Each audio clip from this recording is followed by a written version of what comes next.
Oh yes, it was a really hard time for God's people. It was, but as God often did, he had a plan to help his people. And this time, it started with Moses. Oh, I know him. Moses was the baby that grew up in Pharaoh's palace, even though he was an Israelite. You remembered. Moses was living in Pharaoh's palace of plenty. He ate Pharaoh's fine foods and dressed in Pharaoh's dandy duds. All in all, he lived a Pretty fine life. Yes, well, that was until Uh-oh, what happened? Moses saw an Egyptian man hitting an Israelite and he got really, really mad. Stop treating him that way. Stop! Stop! Moses got so mad that he hurt the Egyptian really bad. Oh no! The Egyptian died, and right away Moses knew he was in big trouble. If they catch me, it'll be the end. So what did he do? He ran. He ran right out of Egypt. He kept on running. He ran so far that he ran straight into the desert. And there he stayed. Wow. For how long? A few months? No. A year? Nah. A couple of years? 3, 4, 5, 6, 10? 40. 40 years? He was there so long that he met a nice girl named Zipporah. got married, had kids, and became a... Here, cotton ball. Here, cream puff. Here, lamby wamby. A shepherd? Right. And although Moses didn't have all the fancy stuff from his old life, his new one was pretty good. At least it was better than going back to Egypt and getting thrown in jail. So, Moses figured he'd just stay in the desert and never go back to Egypt. But things in Egypt were not going well for the Israelites. So, one day...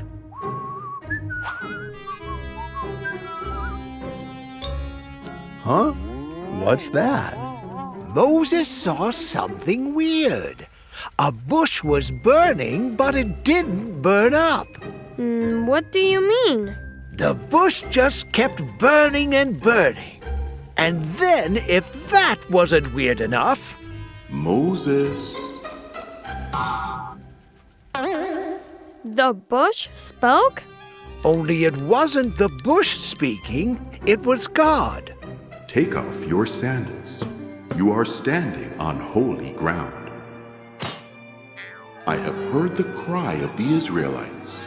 It is time to save them and bring them to the land I promised. Well, that sounds like a good idea. I want you to lead them. Well, that sounds just... Excuse me? Go to Pharaoh and tell him to let my people go. Me? Moses went on to explain to God why that was not a very good idea. Although he was important before, he was a nobody now. He wasn't very popular in Egypt after a man had died and it was his fault. Pharaoh wouldn't listen to him and people wouldn't believe him and... I'm not a great public speaker. No. I will go with you. Hold out your staff. But... So God turned Moses' staff into a snake. Ah! And then back into a staff. Will you do cool stuff like that in front of Pharaoh? Yes, and things even more amazing than that. So what did Moses do? What could he do? He knew God was calling him to do a special job. He knew God promised to go with him. So, Moses picked up his staff, and he and his family started walking back to Egypt to do what God asked him to do. And God went with him. Yep, he sure did. After 400 years in Egypt, the Israelites were Finally free! Yippee! Wow, they must have been so excited. They were. Until, well, they ran into a problem. The Red Sea. Look at all that water! Uh-oh. Pharaoh's coming after us! We're trapped! How are we supposed to get across? How did they get across? God showed up to help. He did? Yes, God pushed the water aside, and the people walked right through. Yay! Once they were safely on the other side of the sea, Moses raised his staff, Uh-oh. and the waters came crashing back down. Now they were finally free. Yes, but they ran into another problem. Uh-oh. What kind of problem? We're hungry, and we don't have any food to eat. Oh no! What did they do? God sent birds for meat. And some flaky stuff called manna for bread. I don't know what this is, but it sure tastes good. They must have been happy. They were, until... Now we have all this food and no water. Yeah! Where's the water? So, God told Moses to hit a rock with his walking stick, and... Look! A fountain of water came out of the rock. Let me at it! Move out of the way! No! You move out of the way! Uh-oh. Sounds like another problem. Let's just say that even though God was giving them everything they needed, they always found something to complain about. Are we there yet? It's hot. I'm tired. We should have stayed in Egypt. I have to go to the bathroom. I'm hungry. Do we have different food? Are we there yet? Yeah! Why aren't we there yet? Wow. They were really complaining. They were. But why did they have to be in the desert for so long? Because God wanted more than just to get them to the new land he had promised. He wanted to make them a new nation too. A holy nation whose king was God himself. Well, they sure seemed grumpy.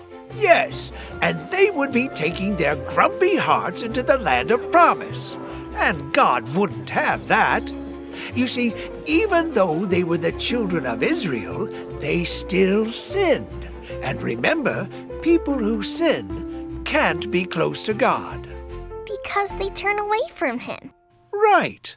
So God told Moses to go to a mountain called Mount Sinai. We need to talk. Why did God do that? God knew the Israelites needed help, but this time it wasn't in the form of water or food. If they were going to be God's holy nation, the Israelites needed to know how to live. They needed rules. Rules? Lots of them. God started out by giving Moses 10 really important rules. So important that he carved them into stone. Big stone tablets. The 10 Commandments. Oh, I've heard of those. And they're just as good for us today as they were for the Israelites so many years ago. Here's commandment number 1. You must not have any other gods except me.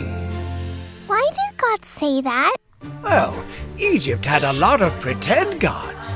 And when the Israelites lived there, they started worshiping those gods instead of the true God. So, God made it clear that he was the only God that they should bow down to. I see. What's the next one? Do not make any idols. In the ancient world, an idol was usually a small statue that people treated like a god. So, God said, Stop worshiping idols. And what does the third commandment say? Be careful how you use my name. God's name deserves respect. The Israelites were to use God's name seriously, and only when they were talking about Him. For sure. I understand.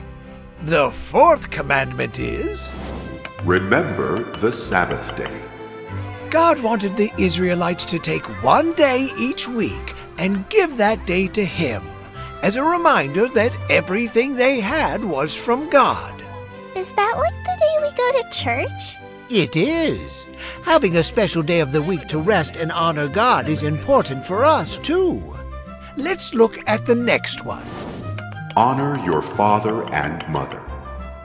I think I know what that means. It means to respect Mom and Dad. Right. It means to listen to them and respect them. This makes God happy. Number 6. Do not murder anyone. There was a lot of murder in the ancient world. Oh, that's bad. Very bad. God didn't want murder in His nation. Number 7. Do not be guilty of adultery. Adultery is when you take someone else's wife or husband and act like they are your wife or husband. It's sort of like stealing, and it breaks up families. That's bad too. It is, and that's why this is so important to God. Speaking of stealing, commandment number 8. Do not steal. I know that's wrong. It's never right to take something that doesn't belong to us. What is commandment 9? Do not tell lies. Well, that's very clear. God doesn't want us to lie to get ourselves out of trouble or to get other people into trouble by saying things that aren't true. And the last one of the 10 Commandments is, Do not covet. What does that mean? to covet means to want to take.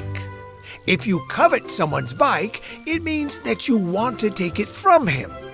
But God wants us to be happy with what we have. Be happy with what you have.